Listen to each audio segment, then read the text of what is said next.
ఇంట్లో పచ్చి కొబ్బరి ఉంటే మా బాబుకైతే పాలు దిద్దాం అందులోంచి అని మిక్సీ పట్టినాం. ఆ పొడిని ఏం చేయాలనో అర్థం కాక మళ్ళా కొంచెం ఆలోచిస్తూ ఉంటే డ్రై ఫ్రూట్ లడ్డు గుర్తొచ్చింది. ఓసారి అయితే ట్రై చేద్దాంలే అని ట్రై చేసిన.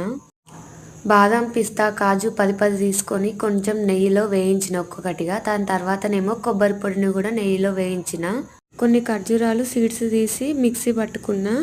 ఆ పొడిని పక్కన పెట్టుకొని డ్రై ఫ్రూట్స్ ఉంటాయి కదా వేయించినవి, వాటిని కూడా కచ్చాపచ్చాగా మిక్సీ పట్టుకుందామంటే అది మొత్తం పొడి పొడి అయిపోయింది. ఎట్లుంటే ఏంది, కడుపులోకే కదా పోయేది, నోట్లోంచే కదా తినేదని లైట్ తీసుకున్నా.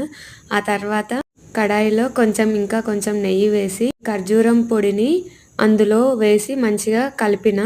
కొంచెం వేగిన తర్వాత అందులోనే కొబ్బరి పొడి, డ్రై ఫ్రూట్స్ పొడిని కూడా వేసి మంచిగా మిక్స్ చేసిన.